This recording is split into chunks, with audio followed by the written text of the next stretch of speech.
Assalamualaikum warahmatullahi wabarakatuh. Nama saya Nurul Syahira binti Ismail. Nombor metrik saya 10 DJL 21F1018. Saya ahli kumpulan 5. Saya akan menerangkan tentang ulasan berkaitan pembakaran terbuka dari segi sains. Anda pasti tertanya, apakah itu pembakaran terbuka? Pembakaran terbuka ditakdirkan sebagai pembakaran sebarang bahan dalam cara yang hasil pembakaran tersebut dibebaskan secara langsung ke udara sekitar tanpa melalui serombong, pendiam ataupun lohong.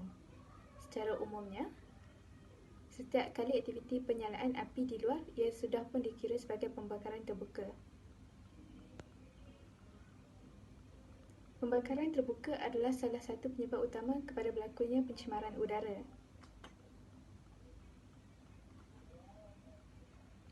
Pembakaran terbuka kebanyakannya dikesan berlaku di kawasan tapak pelepasan sampah, sisa pepejal, di kawasan industri dan tapak pembinaan serta sisa peladangan, sisa kebun dan pembakaran di hutan simpan.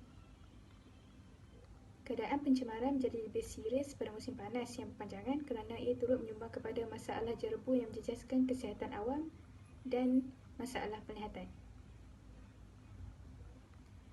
Antara punca berlakunya pembakaran dari segi statistik kajian di Malaysia adalah pembakaran hutan, ladang dan bahan sisa pertanian secara terbuka untuk membersihkan kawasan pertanian dan menyuburkan tanah selepas selesai kerja penuaian.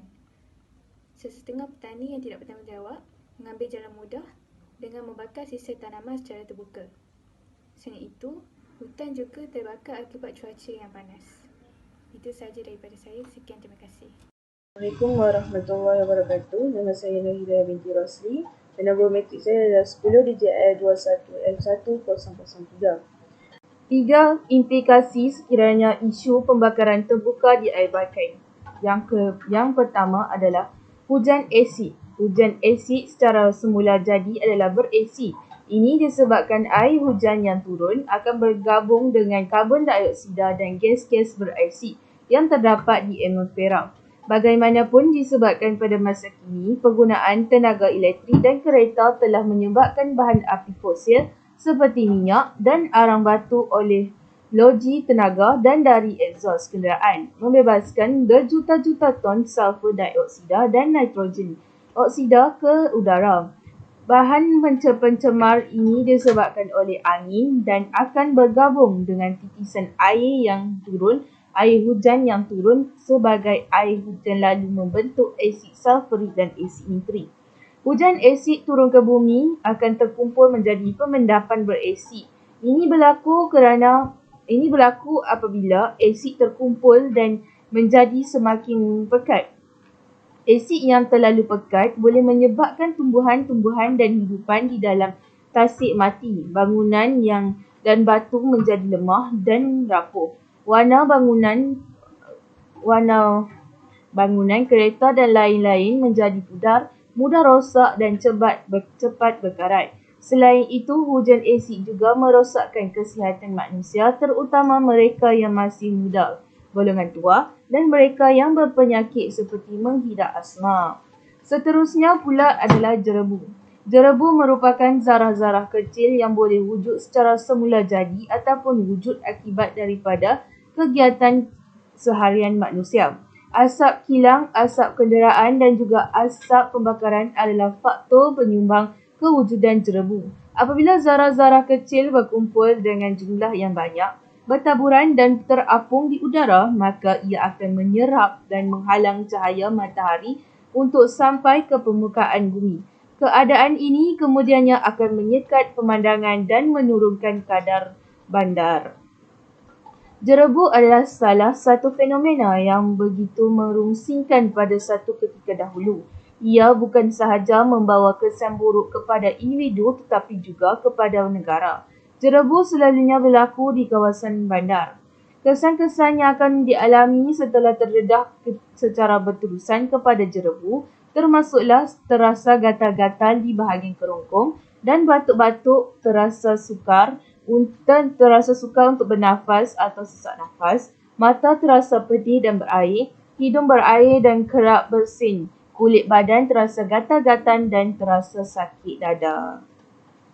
Alam sekitar adalah salah satu elemen yang penting dalam kehidupan manusia.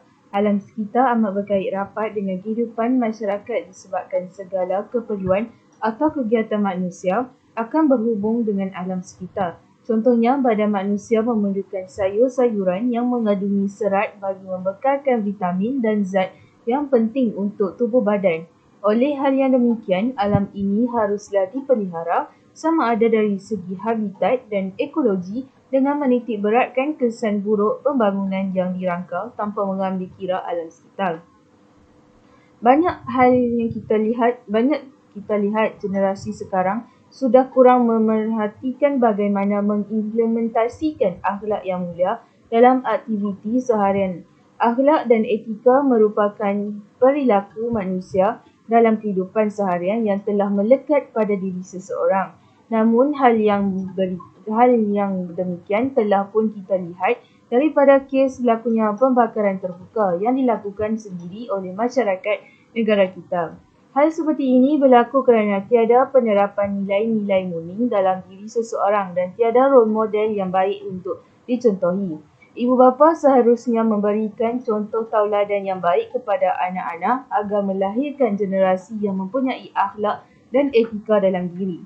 Seperti mana yang kita tahu, di negara kita pembakaran terbuka amatlah berleluasa sehinggakan dapat mencemarkan udara dan persekitaran bumi.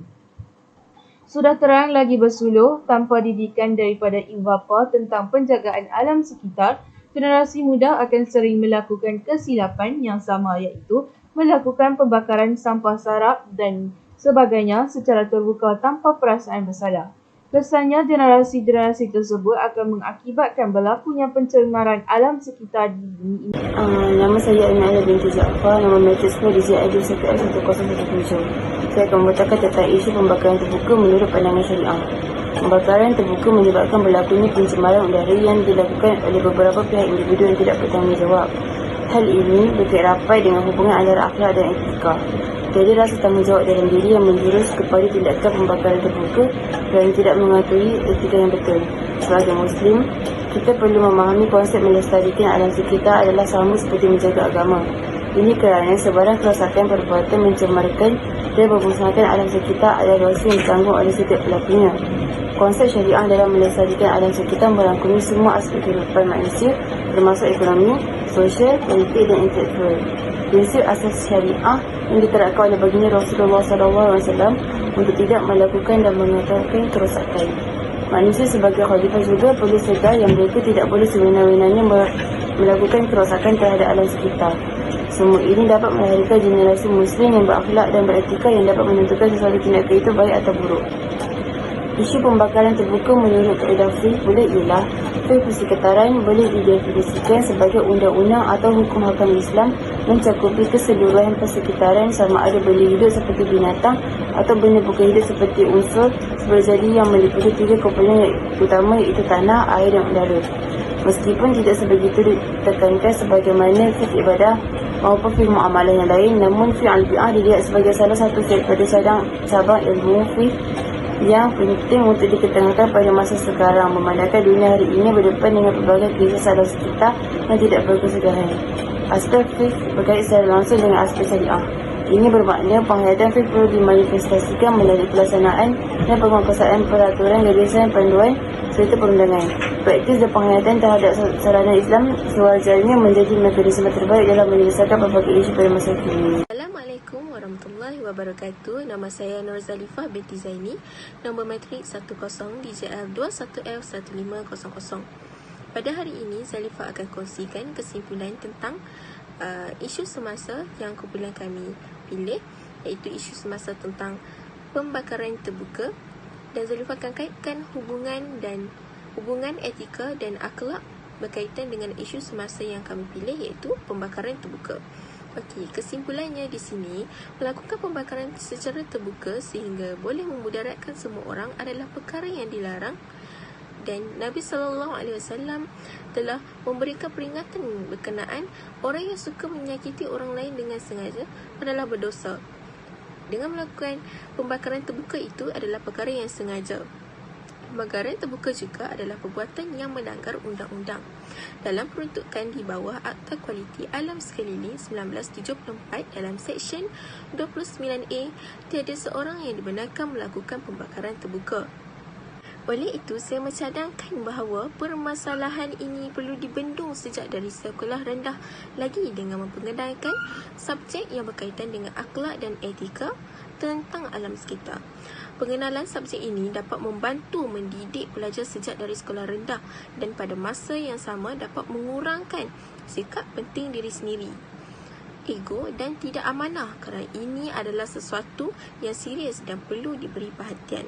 Selain itu, cadangan saya juga adalah ibu bapa. Ibu bapa amat penting memainkan peranan, iaitu dengan mendidik anak sejak kecil untuk sayang terhadap alam sekitar dan menerangkan kepada mereka Islam mengajarkan umatnya untuk sentiasa menjaga alam sekitar daripada berlakunya pencemaran dengan mengelakkan daripada melakukan pembakaran terbuka itu. Jika kita tetap melakukannya, pesan kepada anak-anak bahawa perkara itu adalah berdosa kerana perbuatan itu boleh membahayakan nyawa orang lain ataupun sekaligus boleh meragut nyawa orang juga. Contoh, penyakit yang boleh berlaku kepada orang yang bila kita antara contoh penyakit yang boleh terkena kepada orang yang terhidu atau terhirup udara yang tercemar akibat pembakaran secara terbuka adalah batuk dan sesak nafas. Oleh itu, ia sangat dilarang, lebih-lebih lagi jika ia menyebabkan nyawa orang lain. Ibu bapa wajib mengingati anak-anak agar sayang terhadap alam sekitar. Seterusnya, cadangan saya bagi meningkatkan lagi akhlak dan etika masyarakat zaman sekarang